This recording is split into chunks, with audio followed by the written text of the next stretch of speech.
Welcome to A Course in Miracles, Living the Love, Walking the Talk with Reverend Jennifer Hadley. Bonjour, bonjour, bonjour. Yay. I have a guest today. So exciting. I'm very, very grateful to introduce someone I've known for a long time, and I really appreciate her work, and you will too. Longtime Course in Miracles student, Neda Boin. First, I'm going to say a prayer, as we always do. So I invite you to place your hand upon your heart. Take a breath of love and gratitude with me. We are grateful. We are thankful for the teachings of A Course in Miracles, grateful that we have access to them, grateful that we are rising up above the battlefield every day, so grateful to cultivate the consciousness of the happy learner, the peaceful mind, letting go of worry, fear, and doubt, activating all the healing that is available to us. We're choosing miraculous mind. We are choosing healed mind. And that is the point of our joining together today, to remember and value the truth and to release all attachments to false beliefs. We share the benefits with everyone everywhere because we are forever one with them. So grateful to allow this healing to happen right here, right now, transcending time and space, to be together, to join together, to heal together. We let it be, and so it is. Amen. Amen. Amen. And it is my joy to introduce Neda, and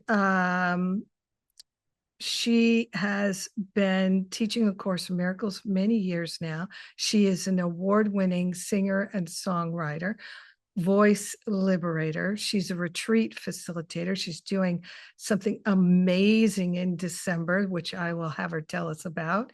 Her work is completely rooted in A Course in Miracles. She does so much of pulling the lessons and the teachings of the Course into her music. That's what makes it such healing and inspiring music. She was on the popular TV show The Voice in 2015. She realized that all the glitter and glamour could never give her what she truly longed for, which was lasting inner peace. And so she vowed to use her voice and music for the sole purpose of remembering and extending the love that we truly are. Since then, she's released 3 albums inspired by A Course in Miracles workbook, lessons, and guided thousands of people all over the world, including in maximum security prisons, through her voice liberation work, which she'll tell us about. It's a method where vocal expression is used as a powerful tool for releasing subconscious blockages and suppressed emotions, and it is profoundly healing. You're going to be so grateful to hear all about it. Yes. Thank you so much, sister. Thank you for having me. I am so glad that we get to do this. And we have an upcoming class together with Alan Cohen and Keith Kavanaugh and Maria Felipe, which we'll also tell you about later. It's a whole free Living A Course in Miracles series. But what I would love to start with, Neda, is, so you were telling me earlier that you really focused on becoming the happy learner and realizing that the fastest path to awakening isn't through going deep into the pain and the suffering and learning through suffering, that, as A Course in Miracles teaches us, but sometimes we don't see it, that we can learn through joy. And I think a lot of us have that experience. But to me, your lived experience and the way you share about it, it's profound. And so do you feel like you had a turning point? Sometimes you do, sometimes we don't, you know? Definitely. I think I had multiple. I don't know about you. I think we have multiple turning points. But I think the turning point for me to really realize that I don't want to learn through pain anymore. And to actually also then see that in the course. I never, even though I read the course already, that line where he literally says that, you know, that pain is not necessary for learning. I never really read it until I would say now 4 years ago. I came out of a long-term, very intense and unhealthy relationship. Mm-hmm. And I was in this relationship, for me, I was so much being the Course in Miracles student that was like, this is good, you know, like I'm getting triggered so much, and that's how I'm going to learn. And kind of the darker and more intense things get, the deeper I'm able to go. But when I got out of that relationship, I really told myself, like, honestly, it sounds a little intense, but I really felt like I read or died and be in a relationship like that again. Like I really cannot do this anymore. And I realized like how it had been such a pattern of mine to be in unhealthy relationships, and how I'd really use A Course in Miracles and spiritual teachings to kind of spiritually bypass what was just very unhealthy instead of like actually really looking at the patterns and also facing my fear of being alone. I was always in relationships, going from one relationship to another. And so for me, it really started when at some point I was still in this relationship and I really wanted to go into therapy. And I was, you know, asking him many times, like, you know, can we please seek counseling? This is really not going well. And he was not really open to that. But anytime I would go into meditation and I would kind of like unwind my mind to see what is it that is really underneath the triggers and the arguments, and what is it really in me that I'm really believing. And somehow, it might sound a little strange, but somehow I would always come down to that belief that God, I don't know if can I curse on this show? that that God Occasionally is I a do. that God is a-hole. I would always come to that point. Mm. And I even had it written on my in like on a chalkboard in my kitchen, like God is not an asshole. I had it like really big written, like to remind me. And there somehow I always came back to that. And there was a meditation where I was going deeper, and I was like, if every trigger that I have with my partner winds down to me seeing that it's actually about my relationship with God and how I'm angry at God and how I don't see that God is supporting me, and how I believe that God abandoned me, and how I believe that God isn't really there for me. Shouldn't I go into relationship counseling with God instead of with my partner? You know, it was such a deep thought of like, I need relationship counseling with God. Like that's the one I need to go into therapy with. I love that. And it was like, as soon as I had that thought, I felt like my whole mind was just like silent. And it was as if God told me, like, well, finally, you know, like I've been waiting for you to be ready. So Yeah. it was such a funny moment of like, Yeah. I could see the projection of how I'd been trying to drag my partner into relationship therapy, and kind of seeing that he was unwilling to work on the relationship, and, you know, being resistant towards love and being afraid of love and all of this.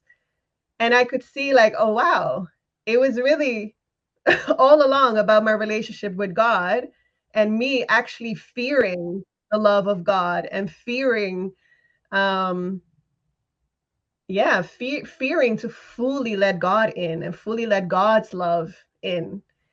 And so in that moment, I made a commitment. It was like, I don't know what this is going to look like, but for the next 2 months, I'm going to commit to showing up for therapy with God. And I was like, okay, every morning I'm just gonna show up and see whatever wants to come through, whatever inner dialogue wants to happen. I started these sort of diaries with God, and he would kind of speak to me, and I would really work on all of the blockages that I had towards God that I wasn't even aware about, you know?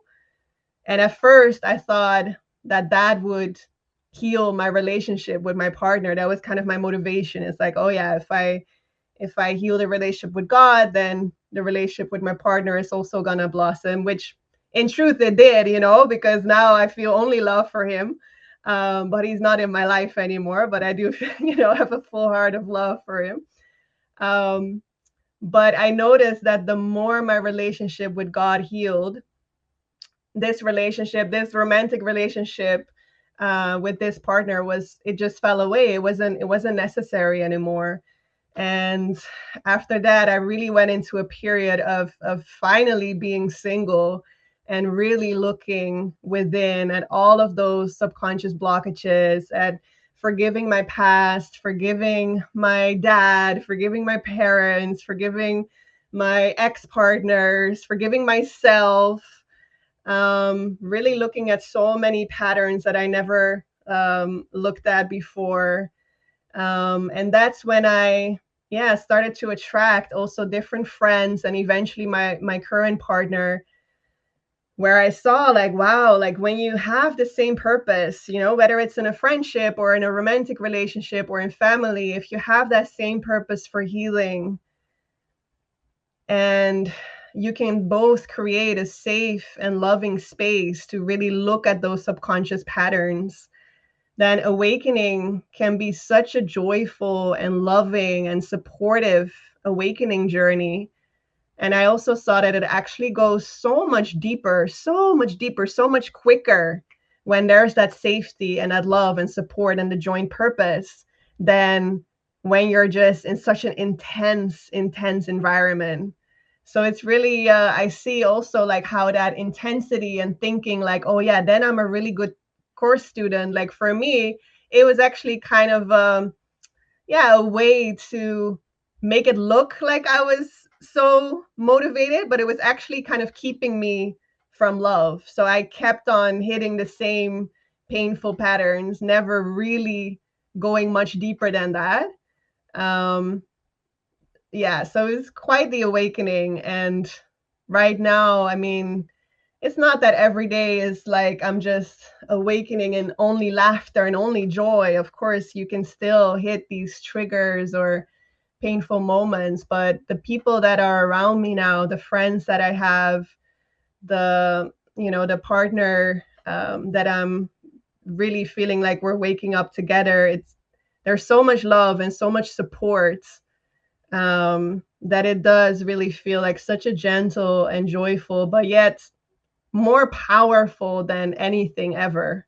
Like really the pace that it's happening right now, I've never experienced anything like it. So yeah.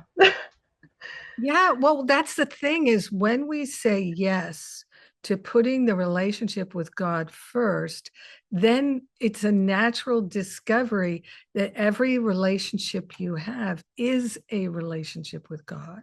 Exactly, totally. And Yeah. so people are afraid to put God first because they feel like, God's not like my favorite in the whole world, Yeah.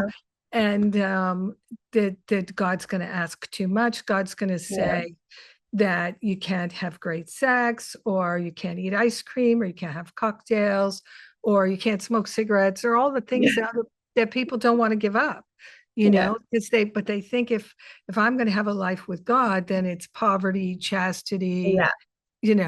Wear a all, robe and yeah, but it's not. meditate all day on a mountain. Enjoying, yeah, it's enjoying everything so much more. Yeah, and it's all about the purpose. It's what I always say, because you can do all of that, sit in a robe and meditate all day and be, utterly miserable from within. It's really there's nothing in the, nothing I see means anything. It's like one of the first lessons, right? So we assign that meaning to it of like, oh, this is spiritual, oh, this is not spiritual. And by itself, it's just neutral. So when we use it for the purpose of awakening, then anything and everything can become healing. And I think that's, yeah, that's such an important um, topic, especially for spiritual students and Course in Miracles students. There can become this sort of like, yeah, facade of like, oh, now I'm a spiritual person, so I'm supposed to only wear white clothes, and I'm supposed to, you know, only be vegan and not have sex, or if I have sex, it needs to be very spiritual and tantric, and you know, I need to live in the forest with, you know, sitting on the flowers all day or whatever. And it's like, the course especially is really just meeting you where you are. It's just, you know, really saying, okay, use whatever you're attracted to. Use, you know, if you have a hobby, something that in this world you feel so attracted towards, maybe gardening or whatever it is, something that you that really sparks such a joy in you. Use it as a backdrop for healing. And ultimately, like you said, with the relationship of God, everything becomes a reflection of our relationship with God. Literally everything. And I think that's what all the healing is about, is actually healing our relationship with God. And in the past, if I would have heard myself speak like this, I would be like, oh my God, what what happened? You know, because I used to have such allergy for the Christian terminology and the word God, and I was Yeah. not raised like that at all. But yeah, that's really how I feel now. And if people feel awkward with using the word God, it's just love, source, um, healing that part of us that is actually so afraid of love. That's what it is, you know. And people would be like, well, why would I be afraid of love? You know, that's crazy. Love is good, you know, love is love.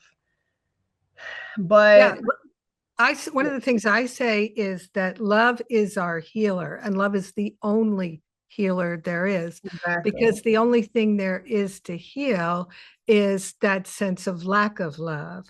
So love Exactly. is the healer for everything, whether it's physical, mental, emotional, spiritual, financial, it's always going to be love. Yeah. Yeah. And also to really see, where am I resisting Yeah. that love? You know, I think that is so important. Like also with the forgiveness work, when people say like, oh, I'm constantly forgiving, but nothing happens. Why doesn't it happen? It's like, well, for me, I know that when I don't feel peace yet, it's only because there's a part of me that actually doesn't want to accept that peace yet. And sometimes that can be really Yeah. hard to accept, you know, for people. It's like, how do you mean I don't want peace? Of course I want peace. But this is what I came to find now, especially in relationships. Me and Alan, that's my partner's name, we made it so short now that usually when there's a trigger, we're just asking each other like, what are you believing right now, you know, and to just guide each other like, what is the belief. And in the past, I would kind of stop there. It's like, oh, I thought that that was like the last stadium, was kind of like discovering the belief that was underneath the trigger. But I now really got so much more deeper in touch with, well, underneath that belief is the desire to actually keep that belief, you know? So this belief of, um, you know, God left me, for instance, or one of my biggest ones often is I have to do everything by myself, you know, which is kind of tied still to God is not really there for me, you know, like, That's yeah, right. he says he's there, but, and underneath that, when I really connect, it's like, oh, but there's such a part of me that actually wants to keep believing that God is, you know, that God left, that God isn't fully there, that I have to do everything alone. And when we connect with that subconscious desire to actually block off love, that is the part that doesn't want to be one with God because it wants its individual existence. It actually wants the split, it wants separation. And this is something that when you're deeply in suffering, it's like, why would I want that? Why? Well, because the ego will die if you if you fully accept that the separation never happened, right? If you fully let in love, if you fully would release all of your subconscious barriers to the love you truly are, then all that is left is love. So, of course, there's such a subconscious resistance towards that because the ego is literally fighting for its life, you know? So it's been so helpful for me. I don't know how that's for you to kind of connect with like, oh yeah, I see the belief, and oh yeah, I can also see that there's a part of me that really wants to believe that. Also in Yeah. forgiveness, that I see somebody else as guilty. Oh, I want to see them as innocent. Do I really? Do I really want to see them as innocent? There's a part of me that doesn't. Why? Yeah. Because the ego part of me actually wants them to see them as guilty, because Right. for the ego it's always like if they're guilty, I'm innocent. We always need a guilty person for me to be Yeah. innocent. So I think it's for students listening, it's going to be so helpful to actually get super honest with that and tap into that resistance and not judge it, but just see like, damn, there's so much resistance there, and just love that resistance as well. Exactly. And to me, we came into this experience in order to experience duality, in order to experience separation. It's not a crime, it's not a sin, it's an exploration, it's an adventure, and we're on the way home. So Mm. we're in the phase of completion. And A Course in Miracles, if we practice it like you are talking about, then we just naturally, quickly find our way to a peaceful life. We're going to have to go to a break. And for those who are listening, Maria, We call him Maria as well. yeah. I was thinking of Maria earlier.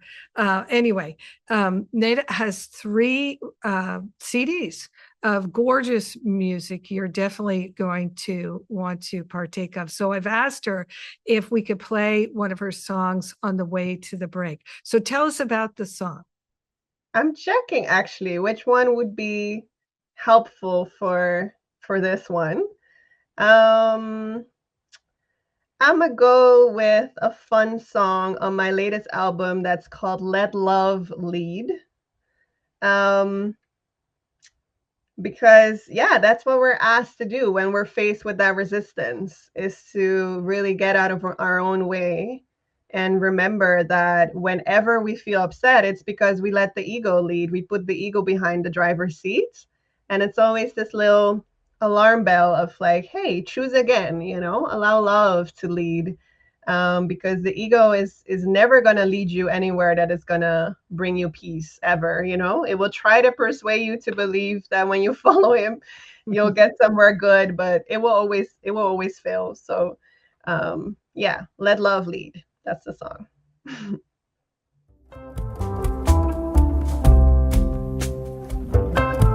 I put love in a driver's seat. I will follow wherever she takes me. That's where I need to be.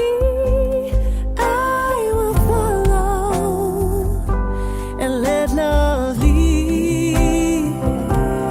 I will follow and let love lead. I try to do it all by myself. I was too proud to ask for help, but now I see I don't even know what's best for me. So I will follow and let love lead. I put love in a driver's seat. I will follow wherever she takes me. That's where I need to be. I will follow and let love lead. I will follow and let love lead. Here is what I absolutely know.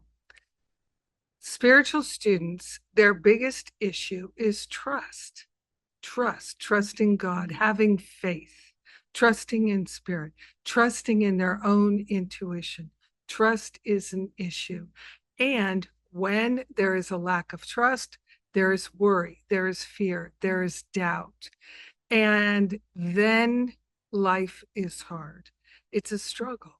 And it doesn't have to be that way. So that's why we're doing a beautiful series of classes, totally free, Living A Course in Miracles, Release the Worry, Rest in Trust, with Alan Cohen and Keith Kavanaugh, Maria Felipe, Neda Boin, and myself.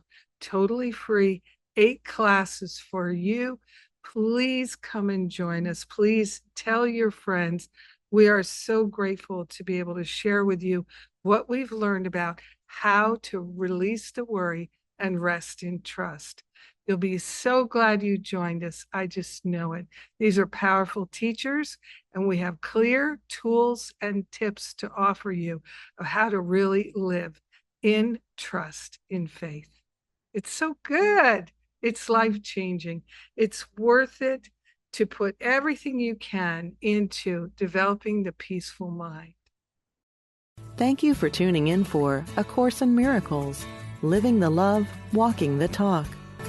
Welcome back. Welcome back. I'm here with Neda Boin, and we are talking about getting out of the pain and into really a life of happiness, being the happy learner. And Neda is such a great teacher around this topic. And her music is deeply, profoundly healing. We played some of it on the way to the break, and we'll play some more for you in this podcast. One of the questions I like to ask folks sometimes, it's always interesting to hear, do you have like the 2 or 3 or 4 or 5 or 6 things from A Course in Miracles, sayings that you would say to yourself all the time that really helped you climb out of a hole? Because for me, it was, I've given everything in this room, in this world, in this relationship, on this body, all the meaning that it has for me. And I'm never upset for the reason I think. I do not know what anything is for. And everything has been gently planned by one whose only purpose is my good. Do you have those that are the ones that just really anchored you in the transformation? Definitely. I think they kind of shift per phase as well, but of course there's some golden ones that will always come back or that are always present. The first one that comes to mind now is I could see peace instead of this. I think that's one that always, that is just always in my mind whenever I'm upset, to just have that as a foundation, like, oh yeah, that's actually possible right now. Also the section of I must have decided wrongly because I'm not at peace, that part is really, and also about how, it's teaching us that we can choose again and without guilt as well. It says, I can really, allow the Holy Spirit to reinterpret this for me. That's always a really beautiful reminder for me to put the spirit back in charge and to realize, like, okay, there can't be another way, that when I'm upset, it's always because I've chosen to see whatever I'm seeing through the eyes of the ego instead of through the eyes of love and spirit. That's a very helpful one.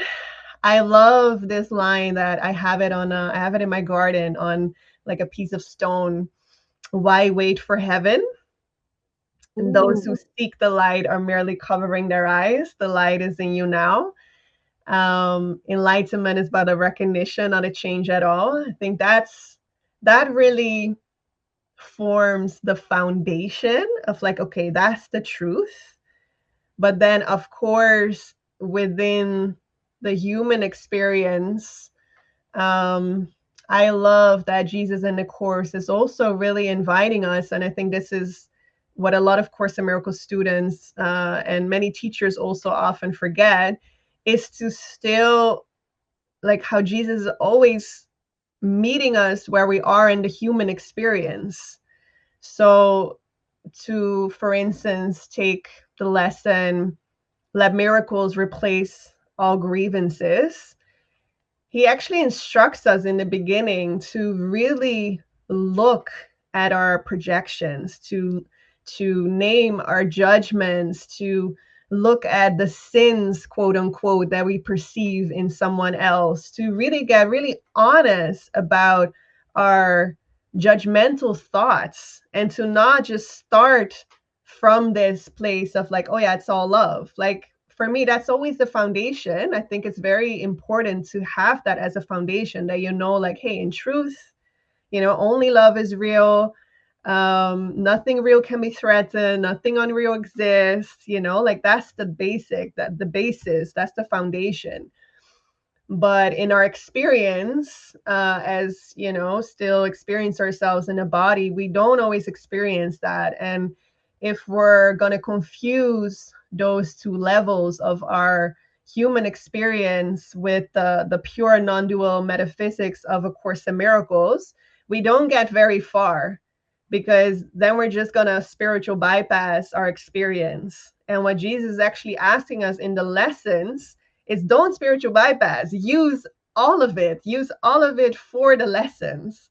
And I think a lot of Course in Miracles students want to be perfect, like they try to do it perfectly. Jesus also says in the Course, you know, like, a happy learner does not feel guilty for learning. You don't have to feel guilty for learning. You know, you're already home.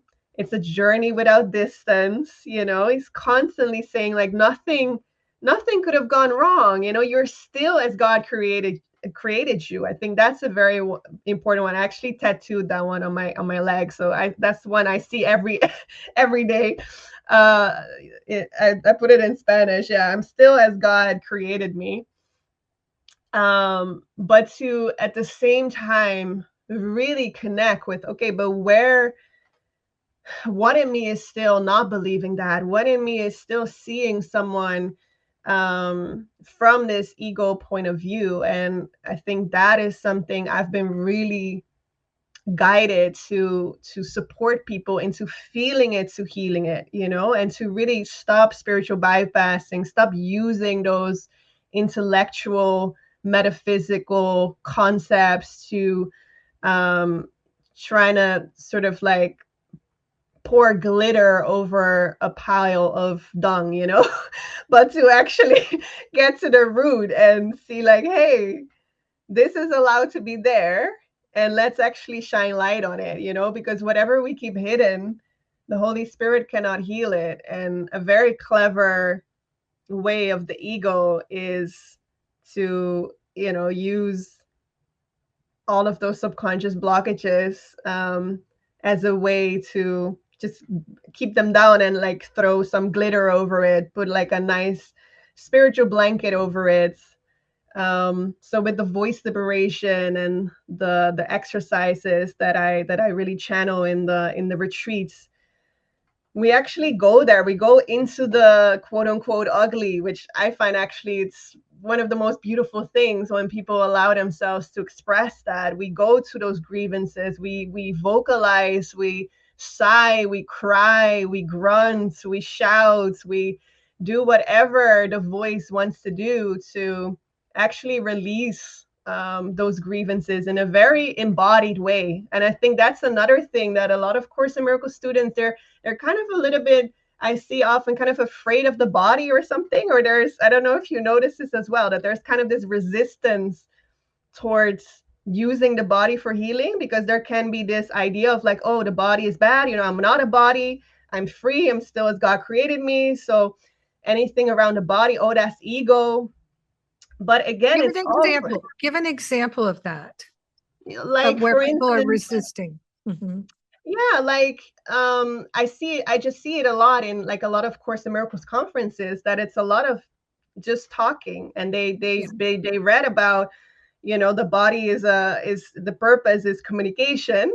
So now it's almost like, oh, so that's the only thing we can now use the body for, is sitting and talking and listening.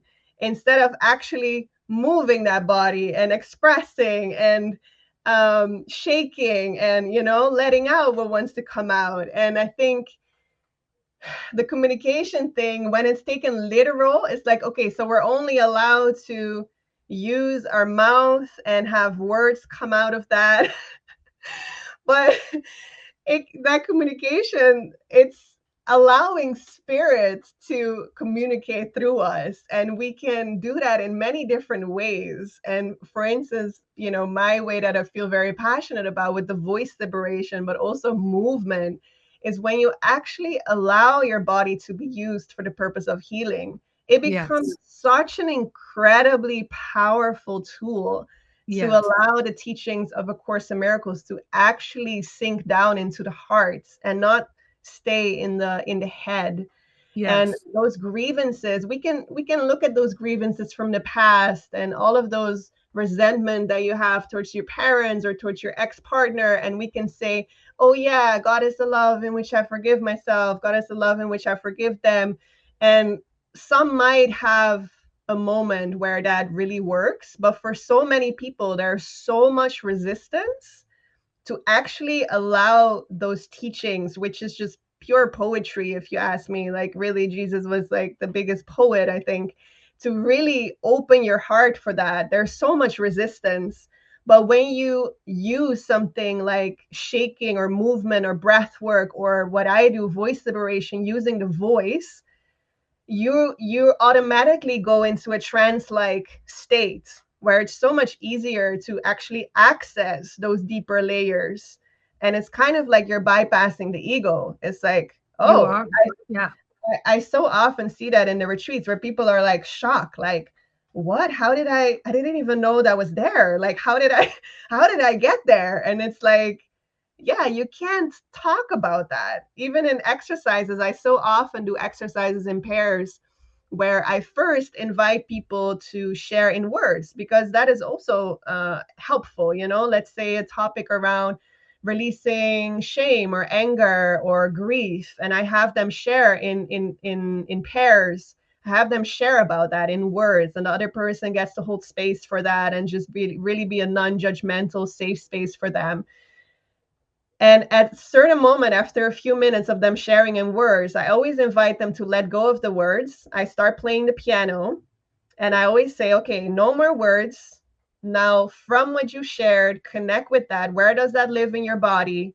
Inhale into that, and exhale in whatever sound wants to come up and out. So this can be sighs, cries, shouts, whatever it is. And I always instantly see a huge shift in the whole room when people start letting go of the words and start expressing in only sound, because the words still keep us in that intellectual part of our brain. But as soon as we allow our voice to freely express without trying to sound beautiful, just whatever wants to come up and out, people instantly sink into the emotion. You see them crying. You see really the depth of it can come up. And that's when you so often also see that people will first really burst down in tears, and after not long, burst down laughing. You know, you can see the switch once that sadness, that grief, that hurt is given space, that the joy that was always there, that was always underneath, also gets space to be heard and be felt, be experienced, you know. But we gotta be able to give space to that subconscious, to those subconscious emotions and those blockages. And just by talking about it, you can talk, but you're not really gonna get there. Yeah, so I'm a huge I'm a fan of actually, you know, let's use the body. As long as we experience ourselves in the body, you're also eating, you know, you're also drinking, you're also still going to the toilet, you're doing all of these things. If you're really so detached from the body, then, you know, like you're still, you know, taking up air to breathe, to inhale, you're doing all of these things. So I would say to those students, like, really stop being afraid that that's like an ego thing, and remember that it's all about the purpose. And if you use the body for the purpose of healing, for the purpose of awakening, it can be such a great companion on your path. Yeah. Yes, absolutely. I couldn't agree more. One of the things I did in the last 8 years was I became a Kundalini yoga teacher. Wow. Yeah. I love And so it's Kundalini a lot yoga. of breath work and Beautiful. movement. And one of the things I do every day is I dance, just free form dancing So to good. music. That's part of my spiritual practice. And you might not know this about me. I was part of the Agape community in Los Angeles for a long time. And I sang in the choir for 11 years. And it's Wow. like 100, it was 150 person on a gospel style choir. Incredible. Yeah. Yes, that the choir director had written most of the songs and the minister had written some of the lyrics. And so there were these deeply spiritual songs, very ecstatic music. And there were times I would be crying while I'm singing, and Exactly. I'd look down the row. Everybody was crying while we're singing, and because it was just such a transformational, healing experience, and that kind of weeping in the and heart. laughter. Yeah, exactly. And to me, a lot of that weeping that we do is it's releasing the sadness from the time when we never thought we could get to where we are now. So never thought we could get ourselves fully on the path. And we had that was it for me, is I didn't know that I had all this sadness because I wasn't all in for God. But once I went all in for God, I started to have all these tears of the grief also, right? just letting it go. And then it would naturally, just like you were talking about, turn into laughter, just laughter, laughter, laughter. Look, it's time for us to go to a break again. So can you pick another song for us? Well, I think this one then is easy. I have a song actually called Feel It to Heal It. Okay. So let's do that one. I think that's very suitable. Here we go.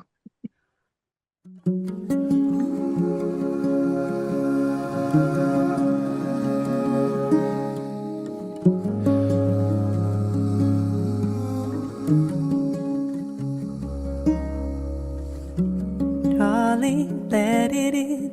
Don't close your heart to protect it. Let it break so the light can get inside. Darling, it is okay to cry. Let it all out. Darling, it is okay to cry. You gotta feel it to heal it. Oh, feel it to heal it. Oh, you gotta feel it to heal it. Be gentle with yourself. Feel what wants to be felt. You'll be okay. Know that you're safe in the loving arms of God. She's calling you home. So just pick up the phone and feel it to heal it. Oh, feel it to heal it. Oh, you gotta feel it to heal it. Oh, you gotta feel it to heal it. Oh, feel it to heal it. Okay, let's get real. What if the one thing that's blocking your blessings is the forgiveness that you're withholding, the judgments that you're holding on to? You know, that person who pushed your buttons again this week, that old hurt that keeps replaying, that's not just emotional pain. It's blocking your prosperity, your peace, your joy, and the love in your relationships. Every month at powerofloveministry.net, I offer a free forgiveness workshop. It's intensive, it's deeply healing. Every month, people come. Sometimes they come again and again and again and again and again because they are interested in peeling back the layers of pain. I'm teaching a forgiveness practice that changes everything for folks. It brings miracles, tangible shifts in consciousness that change your life. This is not a spiritual bypass. This is not just saying, hey, that's okay, I'm over it now. This is no BS. This is real tools that actually dissolve the blocks to love in your heart so that you can have a life you love. When you forgive, you don't just feel better. You open the floodgates to receive all the love that's been waiting for you. It's free. It's every month, and all the details are at thepowerofloveministry.net. So let's dissolve the blocks to love together and get on with a life that we love. Thank you for tuning in for A Course in Miracles, Living the Love, Walking the Talk. All right, we're back with Neda Boin, and you've mentioned a couple of things that I would like to just invite you to share some more about for those who are listening who might not be so familiar. Some people have listened to all 750 episodes of this podcast like 3 times, and some people just started listening just this week. It was the first episode. So one of the things that we talk about that you brought up that's very helpful to understand. Sometimes people aren't familiar with the phrase spiritual bypass. And I would love to have you talk about that in terms of where you were saying before that you were doing that maybe in relationship. Yeah, I think it's so important. So for people that, never really heard of this term, it's really using spirituality and spiritual concepts, such as it's all love and the world is an illusion, that in truth, it's true, but that in our experience, that is not always true. And the ego is so afraid to look inward. There's actually a beautiful passage that is also one of those key passages for me, the fear to look within. That is really about that resistance and the fear that the ego has to actually look inward and seek and find those barriers that we've placed against the love we truly are, because that's what the Course is teaching, right? We're not here to seek for love. That's who we are. Like, that's already a given. You're love. You don't need to seek for who you are. We're just here to seek and find all the barriers we've placed against that love, against that truth, to seek and find that resistance, seek and find those blockages that we've placed against that love. And so that is, of course, something that the ego wants to prevent us from doing, because when we really release those blockages, then the ego isn't there anymore. The ego in truth also, of course, doesn't exist. So once we fully catch up with truth, and not just intellectually but actually fully accept the truth of who we are, the world will return to its nothingness. The awakening is just like when you wake up from a dream, there's no dream left. So one of the first steps probably to actually seek and find those barriers that we've placed against the love we truly are is to learn to look inward, to actually sit with yourself. And that is what the Course is also constantly teaching us with the workbook lessons, is to actually look inwards, to take time for yourself and to look inward. And this is something that the ego has great resistance towards. So it will use whatever it can to keep you distracted. So when you're not on the spiritual path yet, it will be, you're not even going to have a moment to look inward. Maybe the TV is on the whole day. You're just listening to music the whole day. You're not even having a moment of silence. Maybe you're a workaholic, maybe whatever it is, you're just constantly distracting yourself. But when you do start to get on the spiritual path, or you open up that course book, the ego is also like, oh, great, we're into A Course in Miracles now. I can do that, you know? So it will use everything from the course for its own purpose, you know, just as how the spirit can use any and everything for its purpose. The same goes for the ego. You know, it can turn anything. It can turn forgiveness into forgiveness to destroy. You know, it can turn A Course in Miracles into something that it's really not meant for. And one of those ways is spiritual bypassing. And so when we're really faced with a forgiveness opportunity, which is, you know, anything that triggers us, it's a beautiful opportunity to actually seek and find the barriers within that we've placed against the love we truly are. The ego will say, oh, you know, it's all love, their love, your love. You don't have to worry about it. But from within you, you're maybe boiling, you know, it's like, and it's like, everything is love. It's all light. And that's not really doing the work, you know, because you're just slapping on some beautiful course lessons, which, yeah, in truth is true. But are you actually experiencing that? Once you really experience it, it's going to be different. Then you're also going to feel it. So it's really important to have those truths and those teachings as a foundation, but to not use them as a way to not look within and actually look at your grievances, bring everything the ego really wants to keep hidden, to bring that to the light. So that's really important.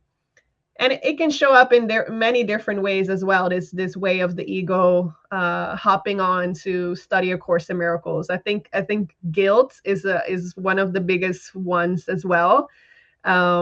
That we're really, you know, feeling guilty for having, you know, not pure and loving and peaceful thoughts, and not feeling like a holy angel the whole day, you know. And that's again where then the spiritual bypassing can also join in on, like, oh yeah, it's all love, because there's actually a feeling of guilt when you feel something that is not all love. But I would really invite people to just be even excited about it, kind of be curious when something comes up that feels triggering. It's like, oh, that's interesting. Like, you know, like what is this trying to really teach me? You know, if we can meet it with an open mind and be curious about it, and know, like, hey, the Holy Spirit is just asking for happy learners who do not feel guilty for learning. Yeah, don't feel guilty over seeing someone not as the Christ, you know, or seeing yourself not as the Christ, because that's just another way that the guilt will only increase. And we can look at our misperceptions with love. You know, if we're looking at our misperceptions with the ego, it's like misperception upon misperception. But if we just notice, like, hey, okay, I'm not able to see this person yet in love. Is that okay? Okay, that's okay. Step by step, I want to see differently, because it hurts when I can't see my brother in peace, when I think I'm better or worse, you know. Okay, is there still some resistance? Yeah, where is it coming from? But with a very gentle and kind attitude, you know. Or that, yeah, or you're going to make other people feel guilty. Like, I think there's even course students that can hit each other over the head. I saw it sometimes on Facebook. There were really these super intense, I was like, oh my God, do these people actually know what the course is about? And they were going back and forth to each other, like, this is not what the course is saying, and you wouldn't be sick if you didn't defend the, you know, like really saying such mean and hurtful things to each other, kind of using the course to defend it. And it's like, yeah, that's what the ego does, you know. It will use any and everything for its own purpose. 20 years ago, around 20 years ago, I think it was, gosh, I can't believe that, is when I met Gary Renard, became friends with him. I read Disappearance of the Universe and we got connected. He had a Yahoo group, which was like a chat group, right? I read So about the it. Yeah. Disappearance of the Universe chat group. And I looked at that a little bit here and there and would comment here and there now and then. And it was so intense, like you're talking about.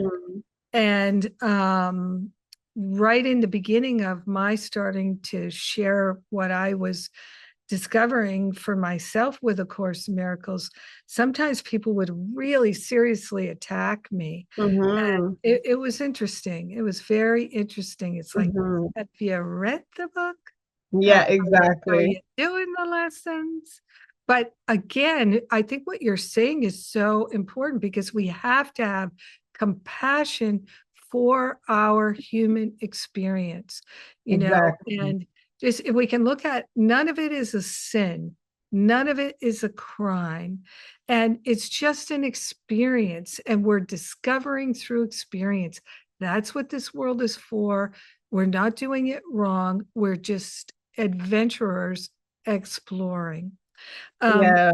And also to see those people as kind as well, you know, for me, then it's always, again, it's all a reflection. So if that still touches me, it's like, okay, where are they actually voicing my inner critic, my guilt, my subconscious guilt that is still there, me telling myself how stupid I am for still not fully being able to see this and that in peace, you know, those kind of things. Because I think that can also happen is then we're going to have a judgment over the people that are judging, you know what I mean?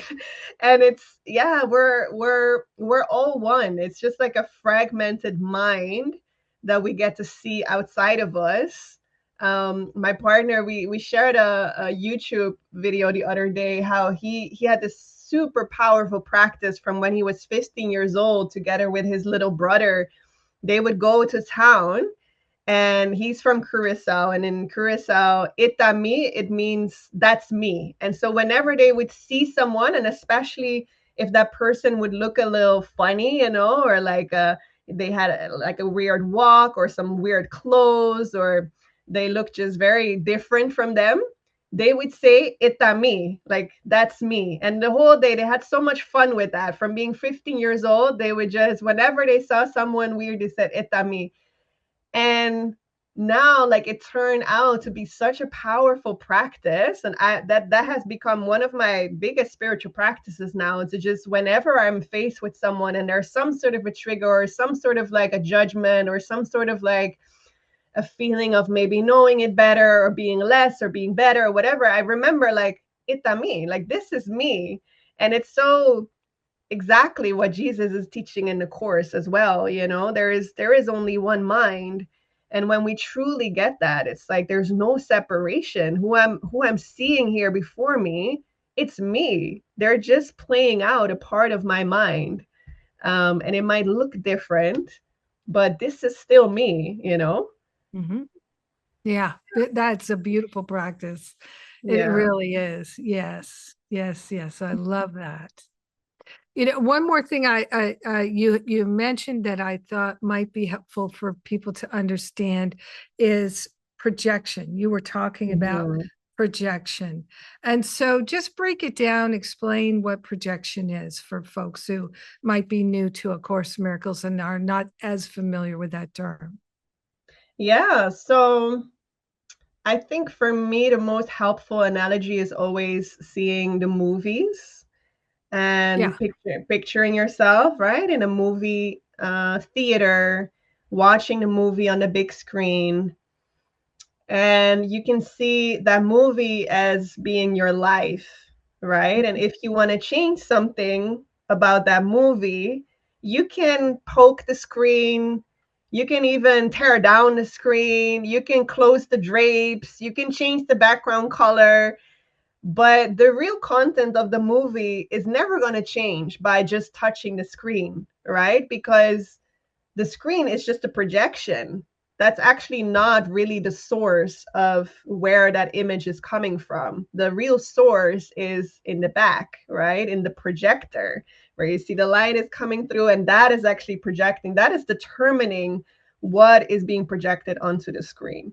So that is what the course is teaching us, is stop trying to fix the form, right? Stop trying to make it better in the world when you're upset and trying to change people and trying to, like, I often compare it as well with the salt and the wound. So there's the salt is kind of the trigger, and there's the wound. You're throwing salt in the wound, and now we're trying to focus on the salt instead of like actually looking like, hey, but what is the wound about? Without the wound, the salt would just, I often say, it's like a nice little scrub. It wouldn't do anything, right? So the course is really inviting us to look inward and actually see, what is the projection? What is the projector actually projecting? So that's where we get to how the course would say that the one all-encompassing sort of file, you could say, that is being projected is the belief in separation, right? The belief that we separated ourselves from love, from God. But it can feel a little bit abstract often. So I do like to kind of more have people connect with the beliefs such as, I'm not good enough, I'm not worthy of love, I have to do everything by myself, I'm abandoned. They're all the same, just like how with emotions, in truth, we only have fear and love. Well, in truth, there's only love, of course, but the Course in Miracles is teaching like we have fear and love. In truth, love can have no opposite, but in this duality, there's fear and love. But fear also comes in the form of sadness, of grief, of anger, of all of these other emotions. And for me, that's the same with this sort of all-encompassing projection of, I've separated myself from God. If that's too abstract for people, sometimes I can really connect with that. But sometimes the belief, I'm not good enough, feels more true for me, and I can connect with it more. So I think, it's just important for people to find like which belief really feels like, oh yeah, that's where I can find the pain. That's where I stop kind of just making it abstract and like a vague idea, but that's actually something I can work with and find within myself. And once we release those, put in a new projection, right? Put in, or how would you say it? Release that belief from that projector. It's not going to get projected anymore, right? So that's what we're practicing until at some point, the whole theater is gone as well. Like none of it is really needed. But the other way around, it's like, okay, so this is the movie analogy, but how do you now actually see what is being projected? It's so freaking easy. All you have to do is literally look, just open your eyes and look outside of you. Look at your relationships, look at the world, look at whatever you're seeing. That's your projection, literally. Projection makes perception, is what A Course in Miracles says. So whatever you're seeing is your projection. And do you like it? Does it feel loving? Do you, can you see it in love? Can you see the innocence in it? If so, perfect. If not, be very honest. Is there anything that triggers you? Beautiful. They're now your blessing. So instead of seeing them as bad for triggering you, it's like, oh, thank you. Thank you. They're sent to you as a blessing, playing their part perfectly to show you exactly what is in that projector, because that projector contains those blockages that we've placed against the love we truly are. So in that sense, that they become so helpful. So helpful. Everyone has played their part perfectly for you to be able to bring that to the light, because without them, you would never know. You had no way of knowing what was in that projector.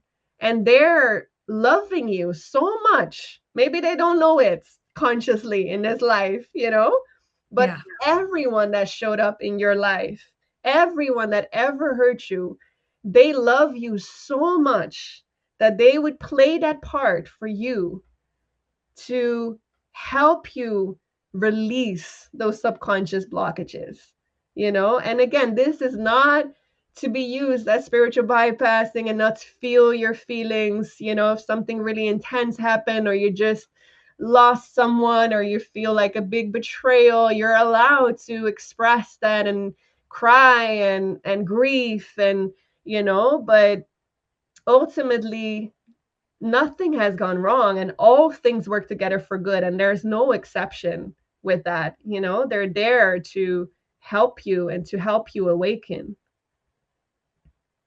It's so true. And being able to understand that is so life-changing. That's one of the beauties of A Course in Miracles. It's That's great. so That's incredibly great when practical. you understand that. Yes, yes. So we're going to need to wrap this up. And one of the things I wanted to bring up here is that Neda's joining me as one of the teachers in the next free Living A Course in Miracles series that we're doing in September. And it is called Release the Worry, Rest in Trust. It's such a fitful world right now. Absolutely. And with the things that are going on, people are really worried about the economy, about the war going on, and the election coming up in the United States. But all over the world, people are being impacted by the economics of the United States, and it ripples out, and the decisions that the United States government is making. And so people are feeling worried from all over the place. And so Spirit gave me this topic. And of course, trust is the number one characteristics of God's teachers. And for sure, we have learned that without trust, we're just lost in time and space, but trust and faith in Spirit. And that is something that we cultivate, that we learn. So we've got 8 free classes. And I'm inviting everybody to sign up. Again, it's free. And I also would like to ask you, Neda, give your website and also say just a little bit, if you would, about your retreat in December, what the dates are, and what. Yeah.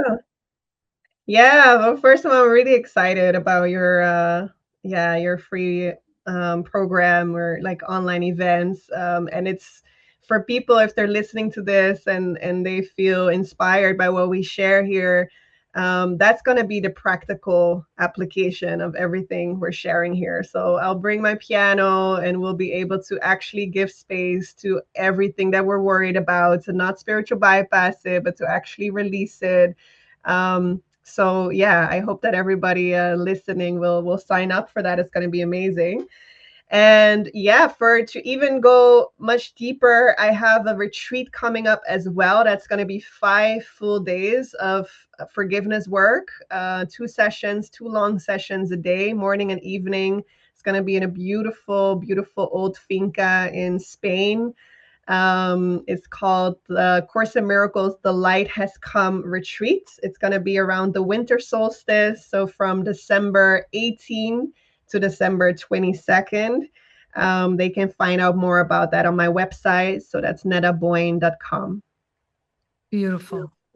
Thank you so much for taking the time to join with me today. I know you had to leave your home to get good enough internet to be able to do this. So thank you so much. Oh, it's such a pleasure. Thank you, sister. Thank you for providing this beautiful space. I remember listening to your radio station so many years ago, even before we met. And it's just, yeah, you're just such a beautiful example of following the purpose and listening to the inner guidance and inspiration. So thank you for providing this space for all of us. Thank you, Neda. All right, I'm going to say a prayer to close us out. So I'm going to invite everyone to put their hand on their heart. And let's develop some real compassion for our humanity. We're going through this human experience. We get triggered. We are having healings left and right. We have so many divine opportunities to remember the truth. Sometimes we do, sometimes we don't.